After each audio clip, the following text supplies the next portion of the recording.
श्रोता प्रेमियों, मैं राम सागर शास्त्री आप लोगों के समक्ष रखने जा रहा हूं एक प्रसंग, रामायण के संकेत। देखिए, पुत्र में पिता के कुछ गुण जरूर आते हैं। जब लवकुश ने राम के अश्वमेध यज्ञ वाले घोड़े को पकड़ा तो एक भयानक युद्ध छिड़ गया। लवकुश बड़ी बहादुरी के साथ लड़े।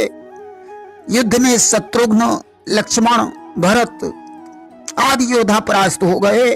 तब स्वयं भगवान राम युद्ध स्थल में पहुंचे। राम ने जब ब्रह्मास्त्र ताना तो लवकुश ने भी ब्रह्मास्त्र ताना। राम आश्चर्य में डूब गए।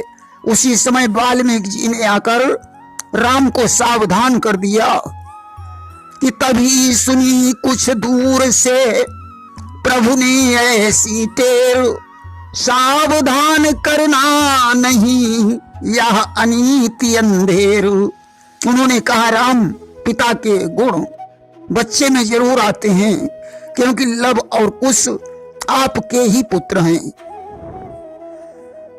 देखिए, दुष्ट को कभी क्षमा नहीं करना चाहिए। कामदेव सबसे पहले तो देवर्षि नारद की तपस्या भंग करने गया। नारद जी को उस पर कोई गुस्सा नहीं आया कि भयउ न नारद मन कछुरोसा, और कही प्रिय वचन काम परितोषा।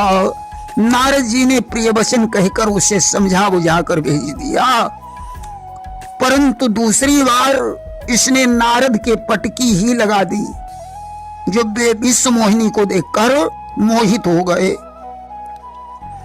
तीसरी बार कामदेव पुष्प वाटिका में कंकड़ किंकड़ी और नूपुरों के रूप में गया कि कंकण किंकिनी नूपुर ध्वनि सुनी, कहत लखन सन राम हृदय गुनी।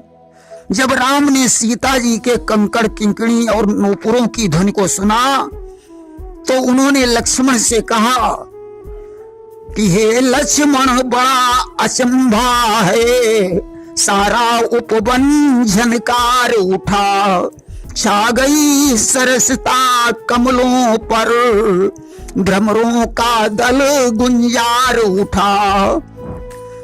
इन सुंदर शब्दों को सुनकर भासित होता यह भ्राता है, दुंदुभी बजाकर कामदेव दुनिया पर चढ़ता आता है।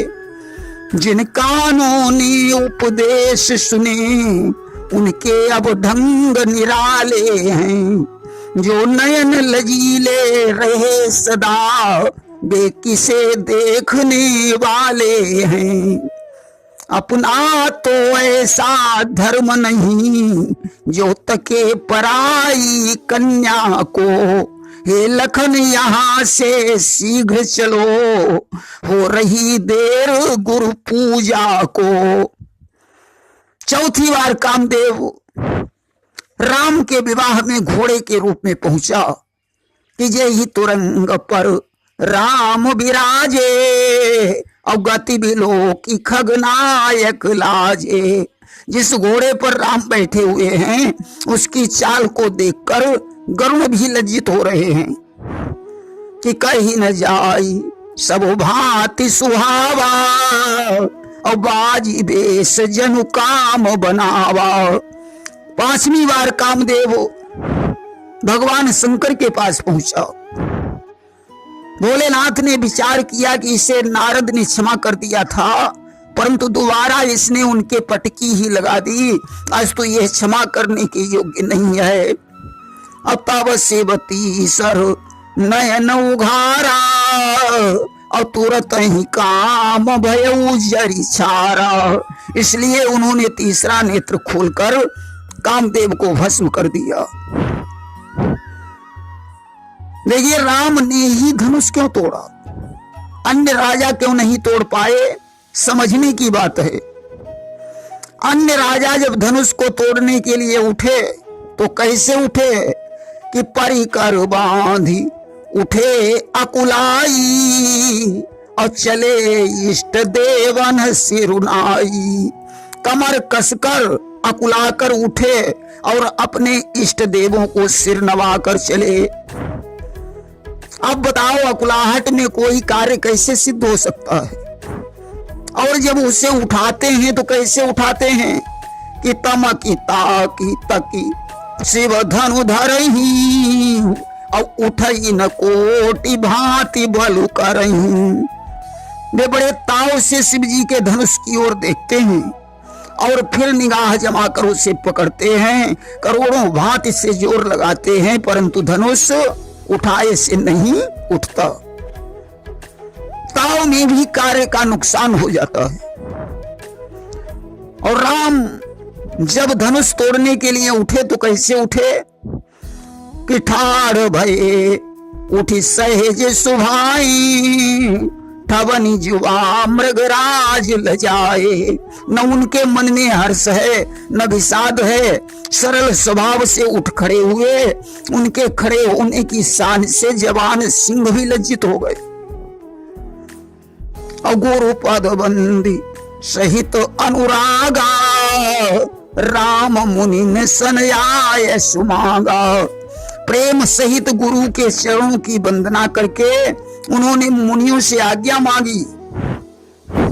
देखिए, गुरुजनों के आशीर्वाद से बड़े बड़े कार्य सिद्ध हो जाते हैं। अब धनुष के पास चले तो कैसे चले कि सहज ही चले सकल जग स्वामी मत मंजू बरस कुंजर गामी। सुंदर मत वाले हाथी की चाल से स्वाभाविक चले। जब धनुष के पास पहुंचे तो क्या किया कि गुरु ही प्रणाम मन ही मन कीना अवति लाघव उठाई धनुलीना। गुरु को मन ही मन प्रणाम किया और बड़ी फुर्ती से धनुष को उठा लिया। कि लेत चढ़ावत खींचत गाढ़े और काहू न लखा देखी सब ठाड़े। उन्होंने कब धनुष उठाया, कब चढ़ाया, कब खींचा, इसे कोई नहीं जान पाया। और ते ही क्षण मध्य राम धनु तोरा परे भुवन धुनि घोर कठोरा। उसी क्षण उन्होंने बीच से धनुष को तोड़ दिया, जिसकी धुन सभी लोकों में भर गई। देखिए, शेषनाग की शक्ति ने 3 जगह अपना काम किया है। एक तो जब भगवान राम ने धनुष तोड़ा तब कि लखन लखेऊ रघुवंश मणि ताके हर को दंड पुलकी गात बोले वचन चरण चापी ब्रह्मंड।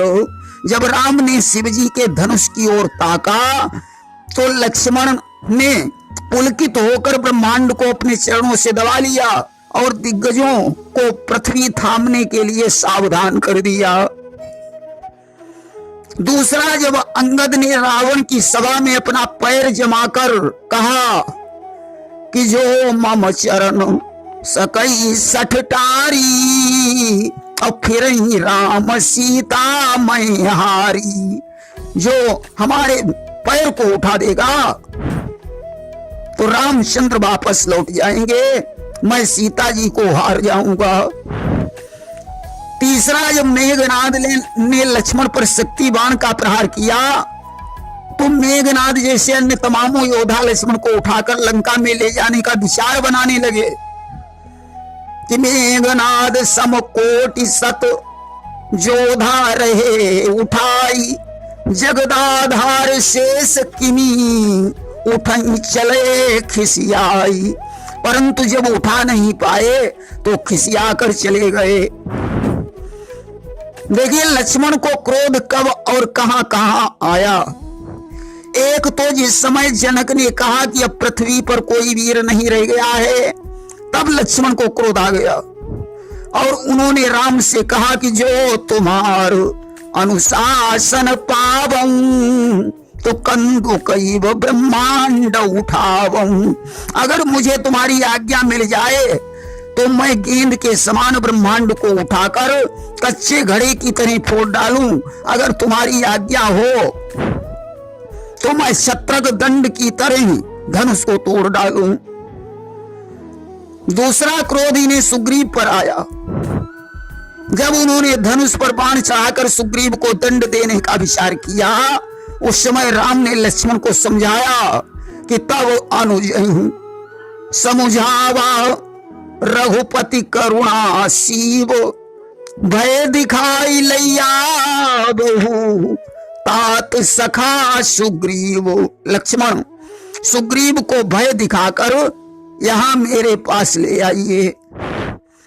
तीसरा क्रोध लक्ष्मण को भरत पर आया और उन्होंने धनुष पर बाण चढ़ाया। राम से कहा, भैया मुझे आज्ञा दीजिए, आज मैं भरत को जान से मार डालूंगा। अगर उसकी रक्षा भगवान शंकर भी करें तो भी वह मेरे हाथों से नहीं बच सकता है। राम ने कहा, लक्ष्मण क्या तुम पागल हो गए हो? मैं तुम्हारी सौगंध खाकर कहता हूं कि भरत के समान निश्चल भाई ही नहीं हो सकता है। उसे राज्य का लोभ तो स्वप्न में भी नहीं हो सकता कि लखन तुम्हार सपथ पितुआना, असुचि सुबंधु नहीं भरत समाना। भगवान राम को क्रोध कब और कहां कहां आया?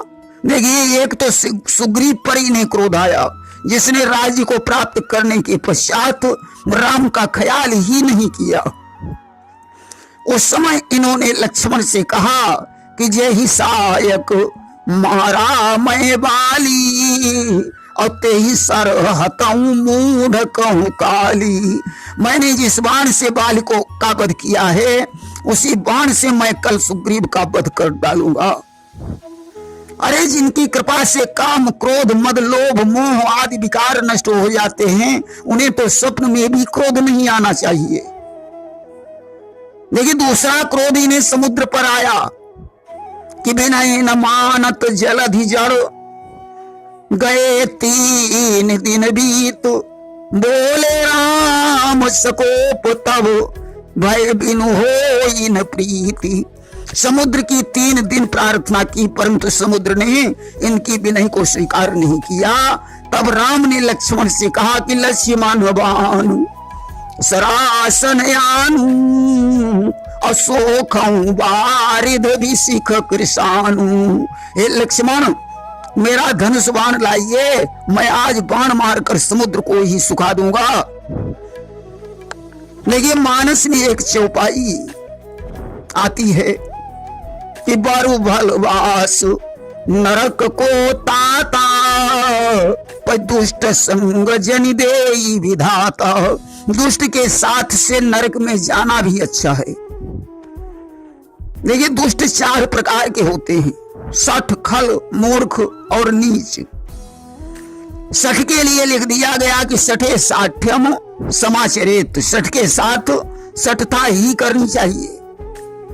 और सठ सुधर सतसंगति पाई, पारस परिस कुधातु सुहाई। सठ का सुधार सतसंगत से हो जाता है। सठ के अंतर्गत कालिदास के प्रारंभिक जीवन की कथा आती है।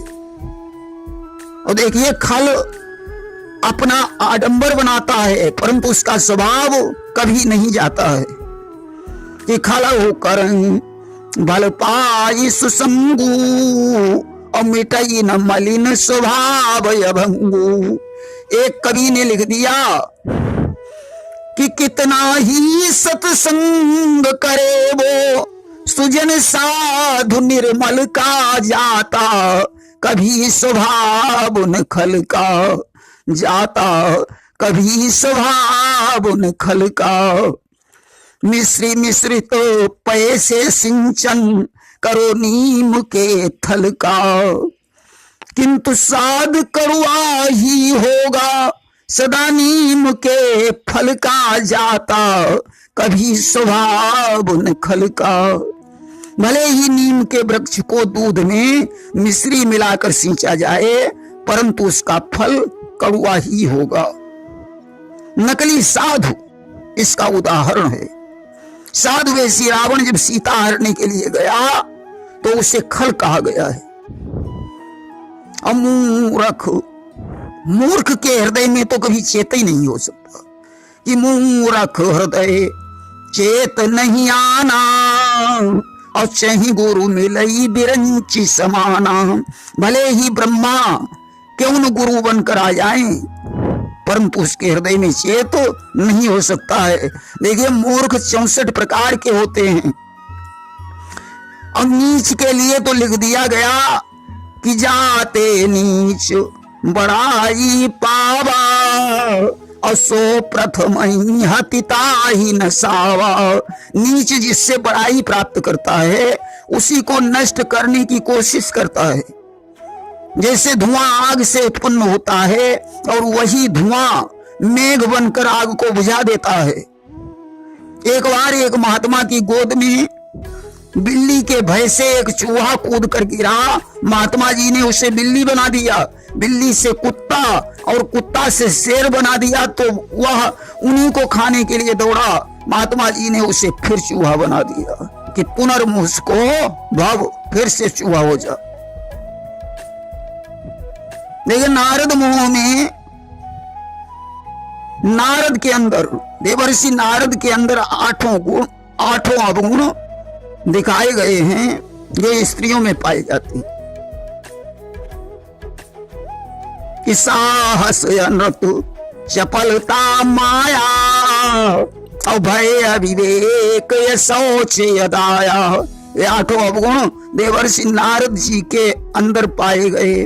प्रेम से बोलिए वृंदावन बिहारी लाल की जय।